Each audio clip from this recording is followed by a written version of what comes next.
வணக்கம். இன்னைக்கு நாம பார்க்க போற கதை ரொம்பவே ஆச்சரியமான ஒண்ணு. ஒரு மிராக்கிள், அதாவது ஒரு அற்புதம் நடக்குதுன்னு வச்சுக்கோங்க. அதோட கதை அன்னைக்கே முடிஞ்சிருமா? இல்ல பல வருஷத்துக்கு அப்புறம் நடக்க போற ஒரு பெரிய விஷயத்துக்கான முதல் படியா அது இருக்குமா? வாங்க, நம்பிக்கை, அற்புதம், அப்புறம் காலம் கடந்து வெளிப்பட்ட ஒரு ரகசியத்தை பத்தி இன்னைக்கு நாம தெரிஞ்சுக்கலாம். ஒரு அற்புதம் நடக்குதுன்னா அதோட இம்பாக்ட் அந்த நிமிஷத்தோட சரின்னு நம்ம நினைப்போம் இல்லையா? ஆனா அதுக்கு பின்னாடி நமக்கு தெரியாத எதிர்காலத்துக்கான ஒரு பெரிய திட்டம் ஒளிஞ்சிருக்க முடியுமா? இந்த கேள்விதான் இன்னைக்கு நாம பார்க்க போற இந்த கதையோட ஆணிவேரு. சரி, முதல் பாகம், மருத்துவம் சொன்ன தீர்ப்பு. நம்மளோட கதை ஒரு குடும்பத்துல நடந்த ரொம்ப சீரியஸான ஒரு மெடிக்கல் எமர்ஜென்சிலேருந்து தான் ஆரம்பிக்குது. இது சயின்ஸுக்கும் ஸ்பிரிச்சுவாலிட்டிக்கும் நடந்த ஒரு போராட்டம்னே சொல்லலாம். மகா பெரியவா மேல ரொம்ப பக்தி கொண்டவங்க திருவாரூர் கமலம். அவங்களோட அப்பாவுக்கு ஒரு பெரிய சோதனை வருது. அவரோட கையில ராஜப்பிளவை அப்படின்னு ஒரு பயங்கரமான கட்டி வந்துருச்சு. நாளாக நாளாக அந்த இன்ஃபெக்ஷன் அதிகமாகி கை அழுகி போற நிலைமைக்கு வந்துருச்சு. யோசிச்சு பாருங்க, எவ்வளோ கஷ்டமான ஒரு சூழல். அப்போ டாக்டர்ஸ் என்ன சொன்னாங்க தெரியுமா?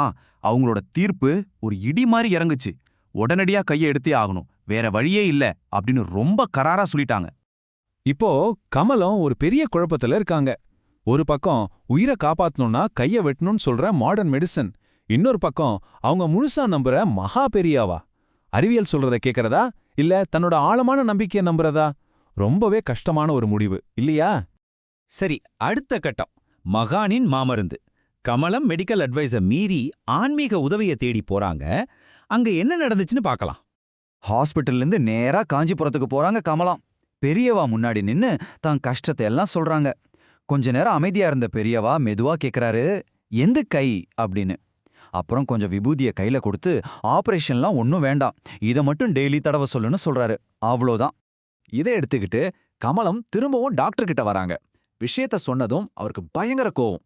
என்ன இது பைத்தியக்காரத்தனம், நாளைக்கு உயிருக்கே ஆபத்து வந்தா எங்கிட்ட வராதீங்க அப்படின்னு ரொம்ப கடுமையா எச்சரிச்சு அனுப்பியிருக்காரு.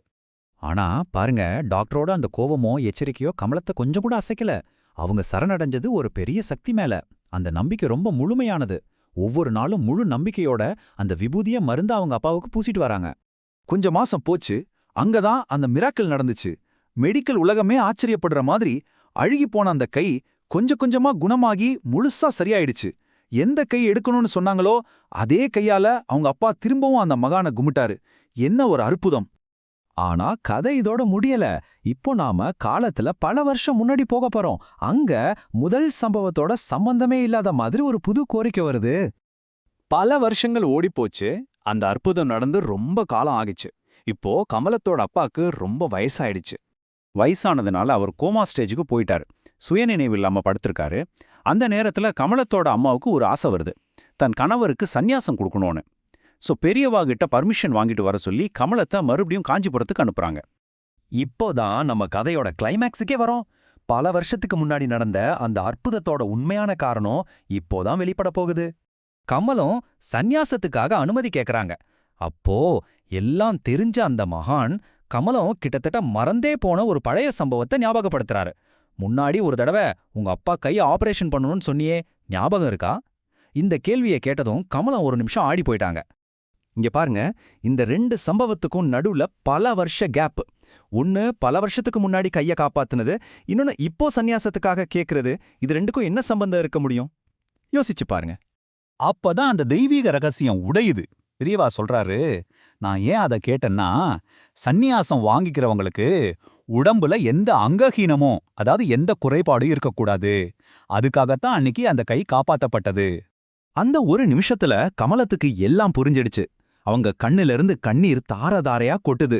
அடேங்கப்பா, என் அப்பா பின்னாடி சந்நியாசம் வாங்கி மோட்சம் அடையணுங்கிறதுக்காகவா அன்னைக்கு அவரை எந்த உடல் குறையும் இல்லாம நீங்க காப்பாத்துனீங்க அப்படின்னு மனசுக்குள்ள உருகி நின்னாங்க.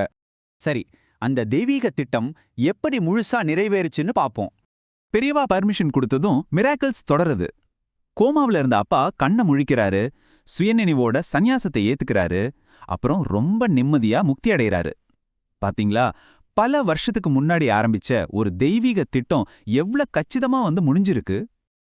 இந்த கதை உண்மையிலேயே நம்மள ரொம்ப ஆழமா யோசிக்க வைக்குது. நம்ம வாழ்க்கையில இன்னைக்கு நடக்கிற விஷயங்கள் ஒருவேளை நமக்கு தெரியாமலே நம்ம எதிர்காலத்துக்கான ஒரு தயாரிப்பா இருக்குமோ?